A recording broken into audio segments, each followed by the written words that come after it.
Pahlavi America के प्रभाव में आकर व्हाइट रिवॉल्यूशन लाता है। और ये राजा पहलवी एक नंबर का शराबी आदमी था, बाद में कैंसर से मरा भी, और एक नंबर का अय्याश था। ये अमेरिका से प्रेरित होकर व्हाइट रिवॉल्यूशन लाता है और इसे शराब पीना और अय्याशी बहुत शौक था। तो इसने कहा कि लोग हमारे पे उंगली उठाएंगे, उससे अच्छा सबको शराबी बना दो, सबको अय्याश बना दो। 1979 की बात बता रहे हैं। उस समय ईरान में शराब खुलेआम हो गया। ये उस समय की स्टूडेंट्स का ड्रेस है ईरान में। इसने ऐसे कल्चर को वहां लागू कर दिया, अश्लीलता भर भर के ले आ दिया पूरा ईरान में। ये उस समय की मैगजीन चलती थी ईरान की, और वहां के बीचों पे लोग इस तरह का गुटखा, शराब, सिगरेट, ये सब चीजें पूरा वहां तेजी से फैल गई समय यहाँ पे। साथ ही वहां पर अश्लीलता इतनी बढ़ गई कि अंडरवियर पे ये सब नंगटे घूमने लगे सब यहाँ पे। अच्छा, अमेरिका का भी अलग टाइप का है यहाँ पे। अब देखिए, ये लोग ऐसा कपड़ा पहन के घूमेंगे तो बवाल हो जाएगा। एक तो बिहार का विधायक अंडरवियर पे ट्रेन में घुस गए थे तो बवाल, भैया तू खुलेआम घूमेगो यहाँ पे। ये तो मतलब क्या है कि महिला है तो कितना छोटा कपड़ा पहन लो, ये अमेरिका वालों का कल्चर है। खैर, यहाँ पे क्या ही अलग कल्चर है। तो ये रेजा पहलवी अपनी पत्नी के साथ मिलकर बहुत पैसा उड़ाता था। इसकी पत्नी भी वैसा ही बौंक थी, पूरा पैसा उड़ाने वाली थी यहाँ। साथ ही 1971 में इसने ऐसा भयंकर गलती किया रेजा पहलवी ने कि पूरी ईरान की जनता खिलाफ हो गई।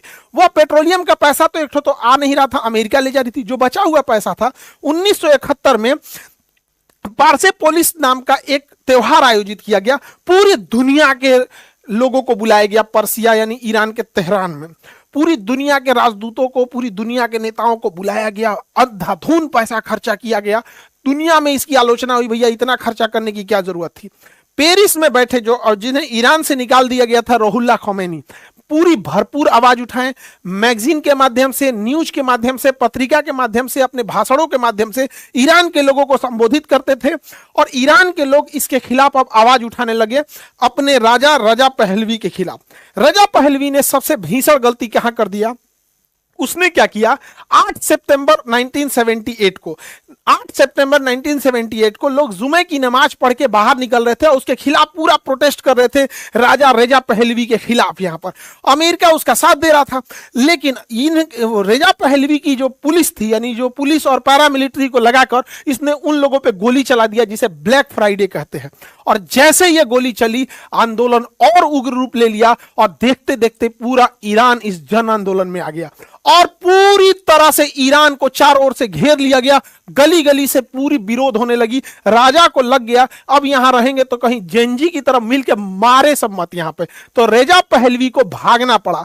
जनवरी में भागा, ये जनवरी 1979 जनवरी में रेजा पहलवी भागा। और जैसे रेजा पहलवी भागता है, पेरिस में बैठे रुहुल्लाह खोमेनी ये जनवरी में भागता है और वो फरवरी 1979 में ईरान चले आते हैं। ये भागा जनवरी में क्योंकि इन्हें ने इसे भगाया था, इसके रहते आ जाता तो फांसी दे देता यहाँ पे। और ये जनवरी में भागा, ये फरवरी में आ गया।